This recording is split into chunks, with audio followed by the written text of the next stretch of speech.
Bismillahirrahmanirrahim.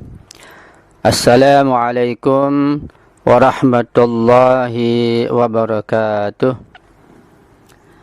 Alhamdulillahi rabbil alamin.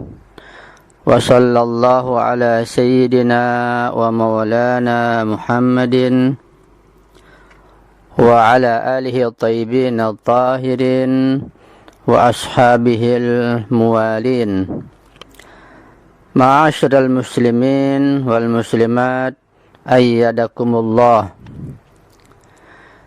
Di dalam mazhab Syiah Imamiyah, masalah wilayatul faqih bukan merupakan pembahasan yang asing, karena masalah wilayatul faqih merupakan kepanjangan dari masalah imamah, masalah kepemimpinan. Dan masalah imamah merupakan kepanjangan dari masalah nubuwah Nabi kita Muhammad sallallahu alaihi wa alihi. Artinya, keberadaan nubuwah melazimkan keberadaan imamah, dan keberadaan imamah melazimkan keberadaan marja'iyah dan wilayatul faqih pada masa gaib besar Imam Mahdi ajjalallahu farajah syarif, seperti pada masa kita sekarang ini. Pada kesempatan ini, di mana masalah wilayatul faqih semakin menampakkan wajahnya yang indah ke seluruh pelosok dan penjuru dunia, izinkan saya membacakan sekelumit tentang masalah-masalah wilayatul faqih yang merupakan pondasi dan poros utama bagi pemerintahan dan negara Islam di Iran. Semoga pembahasan yang singkat dan sederhana ini dapat dipahami dengan baik oleh para pecinta kajian fikih mazhab Syiah Imamiyah dan akan dapat menambah wawasan kita, sehingga ketika di suatu saat nanti masalah ini mencuat ke permukaan bumi, kita tidak lagi merasa asing. Dan ketika sosok dan wajah agung wali faqih sebagai wakil resmi Imam Mahdi ajallallah farajah syarif pada masa gaib besar ini akan semakin dikenal, maka kita semua sudah tidak merasa asing lagi. Dan ketika masalah besar dan penting ini bersambung kepada masalah kehadiran dan kemunculan Imam Mahdi ajallallah farajah syarif yang akan menegakkan keadilan dan kesejahteraan di seantero dunia, maka kita sudah siap menerima kehadiran beliau, baik lahiriah maupun batiniah. Amin ya rabbal alamin. Perlu kita pahami dan sadari dengan baik bahwa seluruh musuh Islam dan kaum muslimin, terutama Zionis Israel dan Amerika, serta sekutu-sekutu mereka dari kaum kafirin, musyrikin dan munafikin, tidak ada yang paling mereka takuti selain masalah wilayatul faqih dan kepemimpinan wali faqih pada masa sekarang ini. Karena itu masalah ini secara singkat saya akan bacakan dan saya akan jelaskan. Di dalam daras fikih, setelah pembahasan tentang masalah taklid, terdapat pembahasan tentang wilayatul faqih. Dan juga dimuat di dalam buku fatwa-fatwa jilid 1 yang sudah dicetak. Di sana dijelaskan tentang masalah wilayatul faqih dengan soal jawab yang nanti akan kita bacakan juga insyaallah. Baiklah, saya akan bacakan tentang masalah yang penting ini. Wilayatul faqih dan kepemimpinan umat.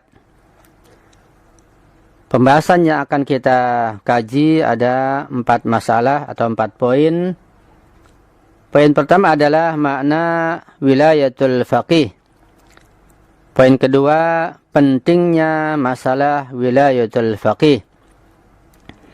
Poin ketiga, batasan-batasan wilayatul faqih. Dan bahasan yang keempat, perbedaan pandangan antara wali faqih dengan marja taklid. Poin pertama tentang makna wilayatul faqih. Makna atau definisi wilayatul faqih ialah pemerintahan yang dikendalikan atau dipimpin oleh seorang faqih, seorang ulama yang faqih, yang adil dan pandai dalam masalah agama, dalam semua cabang dan bidang agama. Bukan hanya masalah fikih saja, bahkan utamanya masalah politik dan sosial. Itu pengertian atau makna wilayatul faqih secara singkat dan sederhana. Yaitu pemerintahan yang dipimpin oleh seorang faqih mujtahid yang memenuhi syarat, yang adil, pandai dan mendalam dalam masalah agamanya. Catatan. 1. Wilayatul faqih dalam kepemimpinan masyarakat Islam dan pengaturan berbagai urusan negara Islam dalam setiap masa merupakan salah satu pondasi dan rukun mazhab Syiah Imamiyah yang berujung pangkal kepada masalah imamah. Jadi masalah wilayatul faqih, masalah marja'iyah ini bersambung dan berujung pada masalah imamah. Masalah imamah berujung bersambung kepada masalah nubuwah dan sampai kepada syariat Allah Subhanahu wa taala yang juga disebut dengan khilafatullah.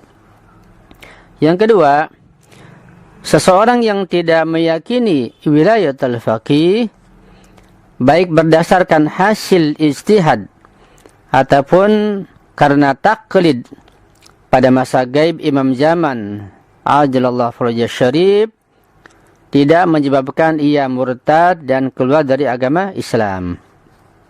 Jadi siapapun, baik itu non-muslim apalagi muslim, ketika tidak meyakini wilayatul faqih, tidak mengikuti atau tidak percaya, tidak menyebabkan dia keluar dari ajaran atau agama Islam sama sekali. Karena itu, barang siapa yang berpandangan bahwa tidak perlu meyakini wilayatul faqih berdasarkan dalil dan argumen, maka ia dapat dimaafkan dan dimaklumi. Hal itu karena barangkali dia belum sampai kepada pemikiran yang telah dicapai oleh orang yang meyakini wilayatul faqih. Karena ini masalah argumen, masalah dalil, bukan saja berdasarkan dalil akli, bahkan juga dalil naqli, baik Al-Quran maupun hadis, serta masalah pentingnya sistem ini pada masa sekarang ini.